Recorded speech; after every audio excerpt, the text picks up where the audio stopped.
సేద్యం కోసం అంటూ తమ వద్ద భూములు కొనుగోలు చేశారంటున్నారు గద్వాల జిల్లా ధన్వాడ రైతులు గ్రామస్తులు. ఇప్పుడు ఇథనాల్ పరిశ్రమ పెడుతున్నారని మండిపడుతున్నారు.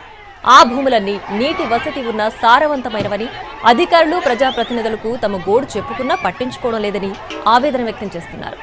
రాత్రికి రాత్రే యంత్రాలు తెచ్చి పనులు ప్రారంభించాలని చూశారని మండిపడుతున్నారు. ఇదేంటని ప్రశ్నించేందుకు వెళ్లగా ఉద్రిక్త పరిస్థితులు చోటు చేసుకున్నాయని చెబుతున్నారు. గద్వాల జిల్లాలో ఇథనాల్ ఫ్యాక్టరీకి వ్యతిరేకంగా పెద్ద ధన్వాడ, చిన్న ధన్వాడ గ్రామస్తులు క్యాంపుపై దాడి చేశారని అన్నారు రాజోలు ఎస్ఐ. అడ్డుకున్న పోలీసులపైన రాళ్లు రువ్వారని చెప్పారు. మరికొంతమందిని కర్రలతో కూడా కొట్టారని అన్నారు. అయితే దాడి చేసిన వారిలో 12 మందిపై కేసు నమోదు చేసి రిమాండ్కు తరలించామని చెప్పారు. దాడి చేసిన వారిలో ఇంకా కొంతమంది ఉన్నారని, వీడియోగ్రఫీ పరిశీలించి తదుపరి చర్యలు తీసుకుంటామని అన్నారు.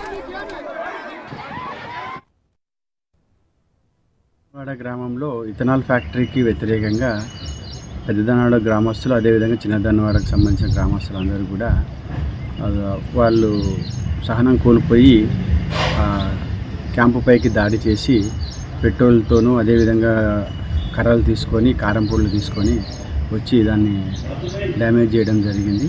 అదేవిధంగా కొంతమందిని అక్కడ పనిచేసే వర్కర్స్ మీద కూడా దాడి చేయడం జరిగింది. అందులో కంట్రోల్ చేసే భాగంలో పోలీసుల మీద కూడా రాళ్ళు రువ్వారు, కొంతమంది కట్టాలతో కూడా కొట్టడం జరిగింది. దానిపైన రాజోలి పోలీస్ స్టేషన్లో కేసు నమోదైంది. అందులో భాగంగా 12 మందిని మేము రిమాండ్కు తరలించడం జరిగింది ఈరోజు. ఇంకా చాలామంది ఉన్నారు, వీడియోగ్రఫీ కూడా ఉంది. వీడియోస్ అన్నీ పరిశీలించిన తర్వాత దాంట్లో ఎవరెవరైతే ఇన్వాల్వ్ అయ్యారో వాళ్ళందరినీ కూడా చట్ట ప్రకారంగా ఏం చేయాలనేది ఆఫీసర్ల నోటీసులో పెట్టేసి కూడా మేము